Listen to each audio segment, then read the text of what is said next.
recomendações, mas há pelo menos 3 recomendações aos pais para o desenvolvimento de uma paternidade saudável. A primeira recomendação é receber.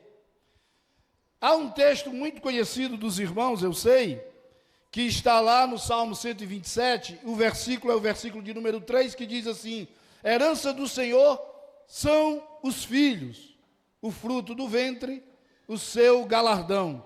Os filhos são herança de Deus, são herança do Senhor. Herança, você sabe, é aquilo que não lhe pertencia, mas aí lhe é dado por alguém que passa a confiar em você quanto na administração dessa herança. E assim fez o Senhor conosco, nos deu filhos e nos confiou a responsabilidade de criar esses filhos, mas como eu disse, não nos deixou abandonados, não nos deixou sem direção, não nos deixou à deriva, nos deu um manual para que esses filhos fossem criados. E quando eu digo que a primeira recomendação é receber, é porque infelizmente, e a gente vê isso, eu sei que não estou falando nada novo para os irmãos, a gente vê filhos que não são recebidos pelos pais. Quantas reportagens nós já vimos? Não faz muito tempo eu vi uma reportagem que partiu meu coração, de uma criança que foi abandonada num saco de lixo. E aí, quantas reportagens a gente já viu sobre isso? De pais que não recebem os seus filhos, que não querem filhos, que rejeitam os filhos. Por isso a primeira recomendação é receber esses filhos como um presente de Deus. E filho é mesmo um presente de Deus. E quando a gente tem neto, e agora eu posso falar sobre isso, essa bênção é dobrada. Porque, rapaz, é bom demais ser avô. É muito bom ser avô, porque a responsabilidade de criar, de educar, de cuidar, é do pai. O avô é para estragar, rapaz. Tudo aquilo que o menino não pode fazer com o pai, ele chega para o avô e diz: vovô, pode. Ele nem diz o que é que vai fazer, e o avô diz: pode, macho. Avô, rapaz, é muito bom. Não foi à toa que, estando lá esses dias em Araraquara, lá com um dos nossos netos, o Tito, a minha responsabilidade era cuidar do Tito. Eu não sei o trabalho que os meninos estão tendo lá agora. Porque, para você ter uma ideia, quando a Sabrina, minha filha, dizia: Tito, o que é que você quer fazer? Ela dizia: eu quero ir para a cama com o vovô. Porque quando a Márcia entrava no quarto, que era o quarto que a gente estava dormindo, meu amigo, estava tudo virado. Não tinha coxa na cama, estava tudo de perna para o ar. E a Márcia disse: o que foi isso aqui? Eu disse: foi o Tito, tu acredita? E eu ficava só com aquela risadinha sarcástica. Foi o Tito. Rapaz, é bom demais ser avô. Vamos para a praça. Aí disse: mas só dá certo se for eu e o Tito. Porque aí na praça pode fazer tudo, pode pegar em areia, pode botar pedra na boca, pode fazer o que quiser. Né? O pai não deixa fazer essas coisas, né? Então, receber como um presente de Deus. Rapaz, ser pai é bom. Eu sei que é muito bom, e quem é pai aqui sabe disso. Mas ser avô, pai, tu não tem ideia não. É bom demais. Então é um presente de Deus. A segunda recomendação que a palavra de Deus nos traz é que nós devemos elevar no sentido de que os pais precisam elevar o coração de seus filhos para amarem a Deus acima de todas as coisas. Tem um texto aí para isso que está lá na carta que o apóstolo Paulo escreve aos Efésios, no capítulo 6, versículo 4, que diz assim: e vós, pais, não provoqueis vossos filhos a ira, mas criai-os na disciplina e na admoestação do Senhor. Criai-os na disciplina e na admoestação do Senhor.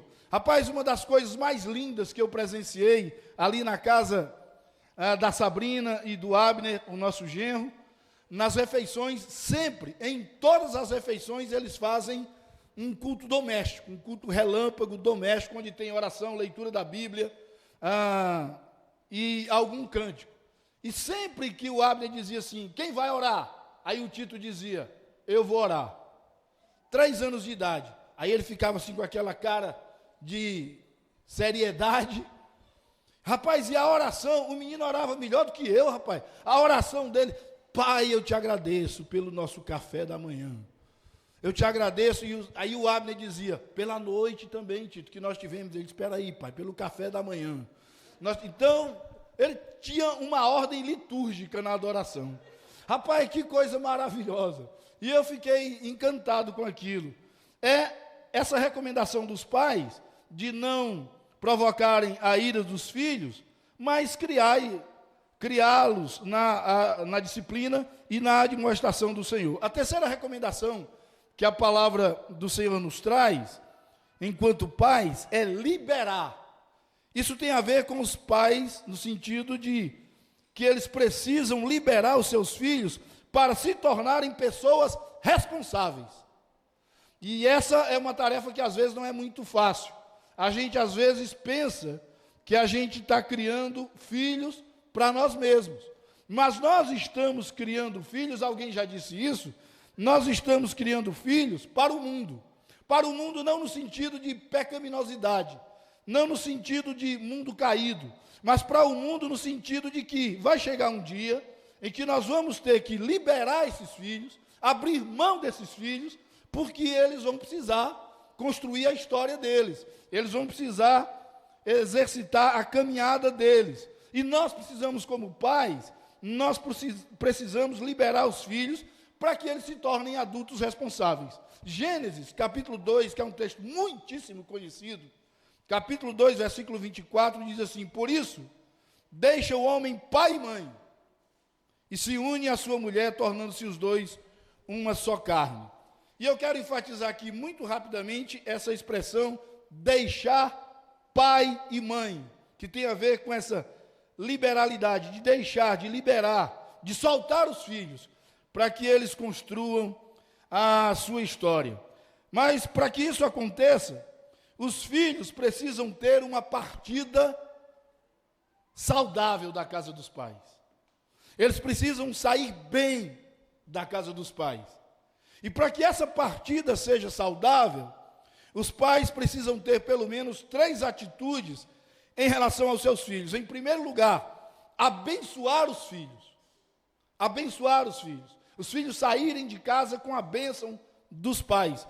Isso é muito, muito, muito importante.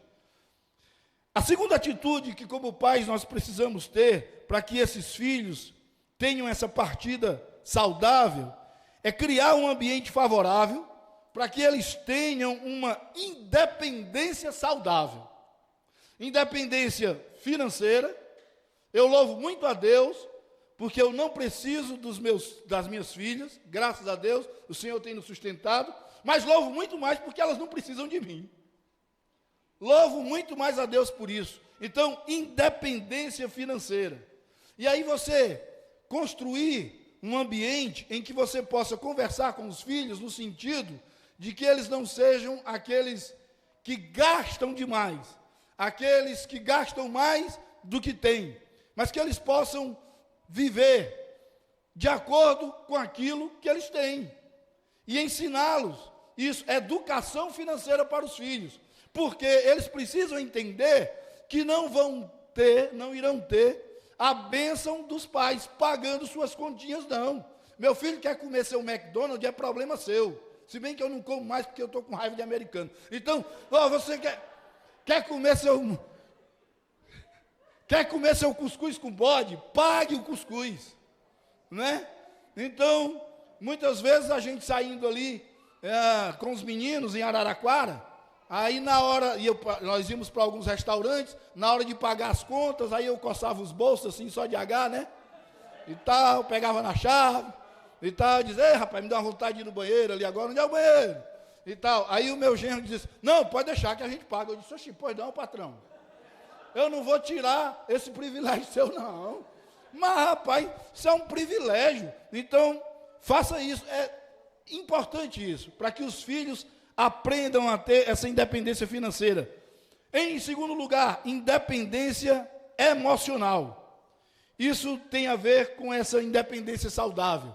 Independência emocional. Aqueles caras que são casados e qualquer coisinha vai ligar para o papai ou para a mamãe. Rapaz, deixa teu pai em paz. Deixa tua mãe em paz, resolve teus problemas. Procura o Renner, que é psicanalista, vai conversar com ele, rapaz. Então, independência emocional. E, acima de tudo, autoridade independente. Autoridade independente. Uma coisa que eu sempre deixei muito claro, na casa das minhas filhas, né, e dos meus genros, e agora lá em Araraquara, é que a casa é deles, não é a minha casa. Como Márcia costuma dizer, a nossa casa será sempre a casa das nossas filhas e dos nossos genros. Mas a casa deles não é a nossa casa. Então eu não posso fazer o que quero dentro da casa deles. Então eu sou aquele cara e às vezes eu me torno até chato, porque eu peço licença para tudo, peço licença para sentar, peço licença para me levantar, só não peço licença para ir no banheiro, porque às vezes nem dá tempo de pedir licença. Mas para tudo eu peço licença, pergunto se eu posso, como é que funcionam as coisas na casa dele. E quem comandava, por exemplo, apesar de ser pastor, mas quem comandava essas reuniões, esses momentos que nós tínhamos ali na hora das refeições, a não ser quando a gente ia almoçar ou jantar fora, mas mesmo assim ainda orávamos ali no restaurante, mas aquele culto doméstico que a gente tinha, quem comandava era o Abner. Quem comandava era o Abner. E eu sentava quietinho no meu lugar, ali na lateral da mesa, e às vezes o Tito dizia, vovô, senta aqui na cabeceira. E eu dizia, não, esse lugar é do seu pai. Ele é o dono da casa, ele manda aqui, e nós vamos só obedecer, Tito. Pelo menos enquanto a gente estiver na frente dele, a gente só vai obedecer. Agora, quem senta aí nesse lugar é ele. E eu esperava que o Abner desse o comando. Ele dizia quem ia orar, e o Tito tomava logo à frente, dizia, eu vou orar. Ele dizia quem era que ia cantar, ele dizia quem era que ia fazer a leitura, qual o texto nós íamos ler, porque a autoridade é dele.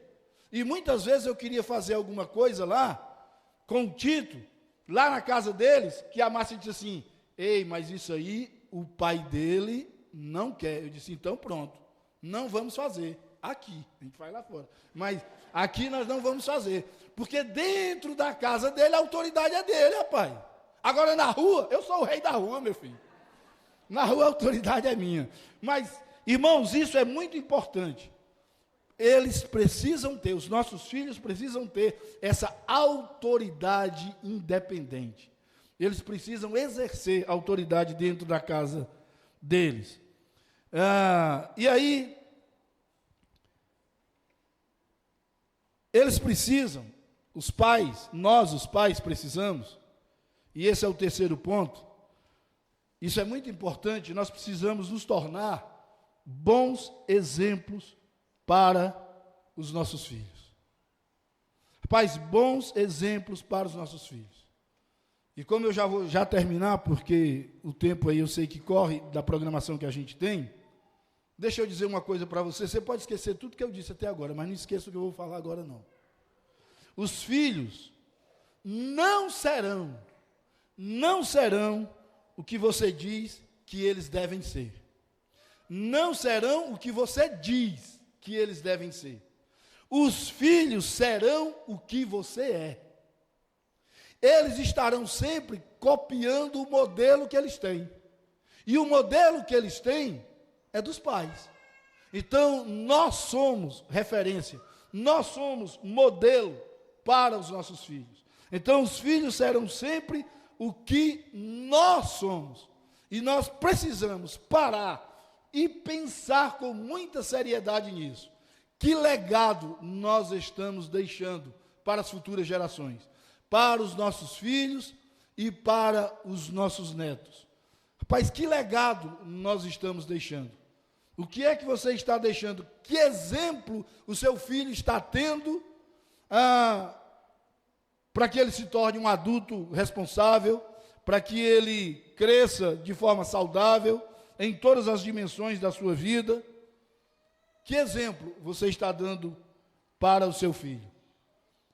Eu lembro de uma situação, eu conversei depois reservadamente com o pai.